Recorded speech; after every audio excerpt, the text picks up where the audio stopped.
बुहारी हजुर के पकाउन आँटेकी सब्जी पकाउन आँटेको फर्सी करेला दुईटा सब्जी बनाऊ खै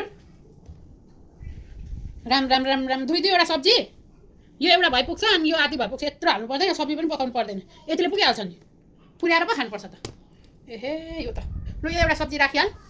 यो टमाटर पनि राखिहाल्ने आधी टमाटरले हुन्छ यत्रो त टमाटर हाल्नु पर्दैन तेरो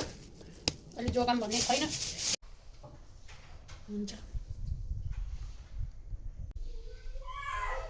यो लिनु खानु हेरौँ कस्तो बनाएछ छि बुहारी ओ बुहारी यहाँ आइज किन बोलाउनु भएको छ्या छ्या छ्या छ्या के बनाएको यो खाना स्वाद खोइ छि छि छि छि स्वादमा ब्याजको खाना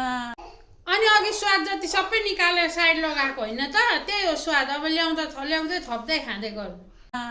यस्तै सिकाएको छ तँलाई तेरो आमाले